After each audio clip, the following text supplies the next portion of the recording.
नमस्कार दर्शकों, मैं ज्योतिषी रमन कुमार आपका स्वागत करता हूं। दर्शकों, आज मैं जो आपको उपाय बताऊंगा, आप उपाय समझ लें, टिप्स समझ लें, आप यकीन मानिए आपका भाग्य बेहतर हो जाएगा, सौभाग्य जाग जाएगा और शनि राहु केतु चाहे जितने भी बुरे योग आपकी कुंडली में पड़े हैं, पितृ दोष हो, मंगलिक दोष हो, मार्केश के दोष हो, चाहे जितने मर्जी भयंकर दोष हो, ये सारे के सारे प्रभाव आपसे खत्म हो जाएंगे और आपको सुख साधन समृद्धि प्राप्त होगी।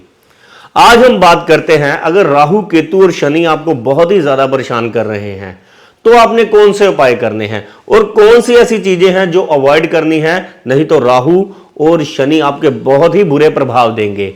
सबसे पहले ये उपाय वो लोग करते हैं जो बहुत ही धनी हैं, सुखी हैं, समृद्ध हैं। हम जब भी उनको देखते हैं हम यही सोचते हैं कि यार इसके पास सब कुछ है, ये कौन से उपाय करता है। तो मैं आपको बता दूं, मैं उनके ही साथ रहता हूं। वो जो उपाय करते हैं मैं रोज दिनचर्या को उनकी देखता हूं और खुद भी ये उपाय करता हूं। आप यकीन मानिए जीरो से हीरो बना देंगे ये उपाय। आप टिप्स समझिए चाहे उपाय, ये उपायों से भी ज्यादा पावरफुल चीजें हैं। सबसे पहले जो इंसान अपने गुरु की, इष्ट की, माता पिता की और बुजुर्गों की सेवा करता है, वो भी दिल से करता है, तो आप यकीन मानिए कुंडली में शनि राहु केतु चाहे जितने भी बुरे हों, ये हम किसकी सेवा करने के लिए कह रहे हैं। बुजुर्ग क्या है, शनि या गुरु। माता पिता क्या है, सूर्य और चंद्रमा। जिसके सूर्य, चंद्रमा, बुजुर्ग, गुरु और शनि, जिसने इनको खुश कर लिया, उनको कौन से राहु और केतु जो है तंग करेंगे। उनको जब माता पिता की आशीषें लगेंगी, गुरुओं की, इष्ट देवता जिसकी फेवर में रहेगा, उसको कोई भी राहु केतु कभी भी तंग नहीं करेगा। दूसरे नंबर पर अगर जिसके भी राहु केतु जिसको तंग करते हैं या उनकी दशाओं में उनका बुरा हाल होता है, ऐसे इंसान देखा गया है वो साजिशें करते हैं लोगों के खिलाफ, वो जलते हैं, ईर्ष्या करते हैं, बुराई करने और सुनने में उनको बहुत मजा आता है।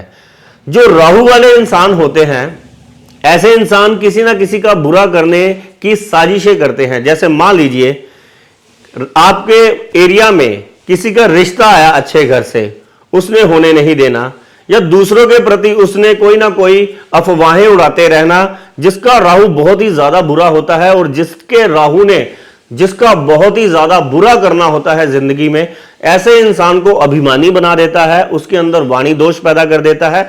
ऐसा इंसान बात बात पर गालियां निकालता है। दूसरे नंबर पर वो किसी की तरक्की से खुश नहीं होता।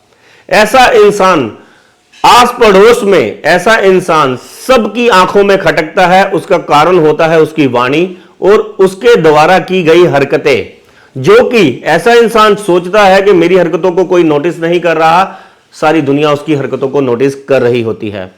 दूसरे नंबर पर शनि महाराज ने जिसकी भी कुंडली में बुरा करना होता है, ऐसा इंसान हर किसी की मेहनत मजदूरी को मारने की कोशिश करता है।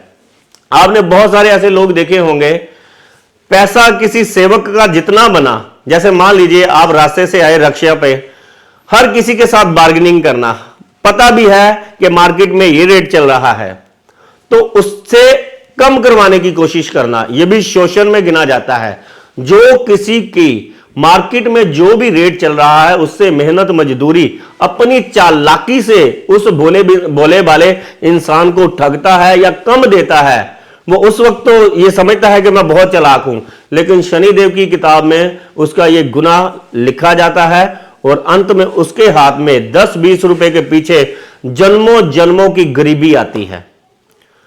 शनि महाराज तो देखिए पुरातन काल में 2 चना मुट्ठी, जो कि 2 जन्मों की सजा बन गया था सुदामा के लिए, तो मेहनत मजदूरी जो किसी की मारेगा, किसी का शोषण करेगा, तो ऐसे इंसान का कहां पर भला होगा। आपने बहुत सारे ऐसे लोग देखे होंगे जिनके घर पर काम करने वाली कुछ औरतें हैं जो दूर प्रदेशों से आई हुई हैं, प्रवासी हैं। उनको यह पता है कि ये दूर से आई हैं, यहां पर जो रेट चल रहा है हमारे एरिया की औरतें हैं, वो मान लीजिए आपके 1000 रुपया लेती है, तो आपने 600 रुपया 700 रुपये में उससे डबल मेहनत लेनी शुरू कर दी। तो आप समझ रहे हैं कि ये दूर प्रदेश से आई है या दूर प्रदेश से ये इंसान आया है, तो मैं बड़ा समझदार हूं, मैंने कम रेट पर ये काम करवा लिया है। लेकिन ये भी एक शोषण ही गिना जाएगा, आप यकीन मानिए।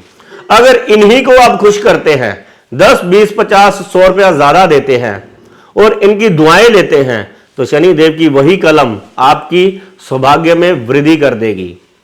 चौथे नंबर पर जो अमीर इंसान करता है, या तो वो सुबह उठकर लक्ष्मी माता की सेवा करता है, या ऐसा इंसान दही गरीबों को बांटता है, कौवे को दही जाकर खिलाता है, कुत्तों की सेवा करता है, सुबह उठकर पक्षियों को दाना डालने जाता है और मौका ढूंढता है कि कोई ना कोई उसको ऐसा इंसान मिल जाए कि सुबह उठकर कुछ ना कुछ अपनी नेक कमाई से कुछ ना कुछ उसका दान पुण्य हो जाए, कि ऐसी वो नियत निकलकर यानी कि रखता है।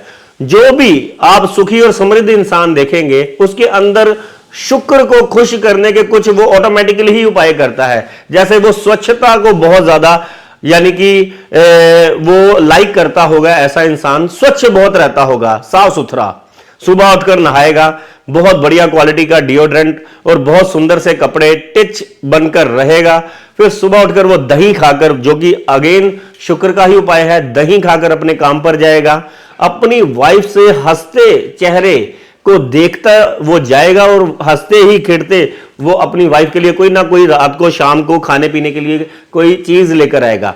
ये भी शुक्र को प्रसन्न करने वाली ही चीजें हैं। वो लक्ष्मी माता की जरूर सेवा करता होगा। कौवे को दही, यह भी शुक्र का उपाय है। कुत्ते की सेवा, यह भी राहु शनि केतु जो मिलकर शुक्र ग्रह के ही फल देते हैं। जब राहु केतु जब खुश हो जाते हैं, ऐसे इंसान को क्या मिलता है? वाहन मिलता है, वैभव मिलता है, लक्ष्मी मिलती है, प्रतिष्ठा मिलती है। तो यह सारा कुछ शुक्र महाराज का ही है। जो राहु और केतु है, जब भी खुश होते हैं तो ये शुक्र का फल देना शुरू कर देते हैं। तो तभी इनकी सेवा जो है, हम कहते हैं कि आपके घर पर हर प्रकार का सुख ले आएगी, आप यकीन मानिए। और शाम के वक्त अगर आप हनुमान चालीसा भी करना शुरू कर दें और सुबह उठकर मंदिर में जाकर गरीब ब्राह्मण की सेवा करें, उनका आशीर्वाद लें, या तुलसी माता को अपने दुख दर्द सुनाएं। आप क्या सोचते हैं कि वो सिर्फ एक पौधा है? आप यकीन मानिए, अगर आपका कामकाज नहीं चल रहा, आप सुबह उठकर घर के पास मंदिर में जाएं, वहां पर तुलसी माता के पौधे के सामने दिया जलाएं और उनसे अपने कारोबार, अपनी नौकरी की बात करें, चाहे मन में ही करें, आपको दिनों में हल मिल जाएगा। एक वर्ल्ड में एक ऐसी जगह है जहां पर पेड़ों को काटा नहीं जाता। सबसे पहले कुछ दिन पहले जाकर उनको गालियां निकाली जाती हैं पेड़ों को, कि पेड़ क्या है कि उनके अंदर ऐसे भाव होते हैं, प्रकृति है, जो हम उसको देते हैं वो 20 गुना ज्यादा हमें देती है। तो वो पेड़ों को जाकर गालियां निकालते हैं, कुछ दिन बाद वो पेड़ सूख जाता है, फिर वो उसको काट देते हैं। कि यानी कि बुरा वो पेड़ सुनता है, वो अपने बारे में इतना ज्यादा स्ट्रेस में आ जाता है कि वो सूख जाता है।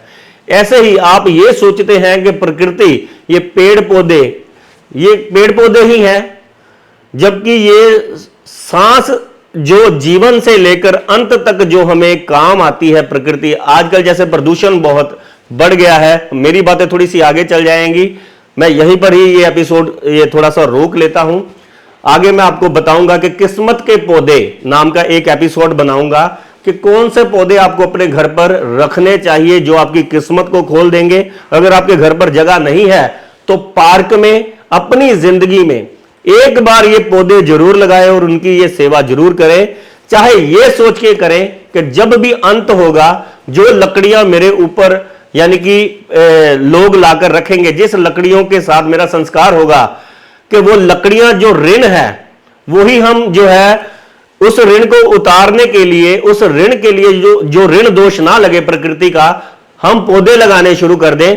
चाहे यही सोच से करना शुरू कर दें, आप देखेंगे कि आपको जो मैं पौधे बताऊंगा, आपका भाग्य कैसे नहीं बदलेगा, आपको कैसे नहीं सुख समृद्धि मिलेगी। तो वो नेक्स्ट एपिसोड में बताऊंगा। तुलसी माता के साथ आप अपने दिल की बात करना शुरू कर दें, आप देखेंगे कि दिनों में रास्ते आपको मिलने शुरू हो गए हैं। ये 11-12 चीजें जो आपको टिप्स लग रही हैं, ये बहुत ही अचूक रेमेडीज हैं, जो अमीर इंसान करते हैं। नहीं यकीन तो मात्र 3 महीने के लिए यह उपाय कर कर देख लीजिए। आपकी जिंदगी में चेंजेस ना आने शुरू हो गए तो मैं यहीं पर हूं। आप नीचे कमेंटों में 3 महीने बाद अपनी प्रतिक्रिया मेरे को दे सकते हैं। और धन्यवाद, नमस्कार।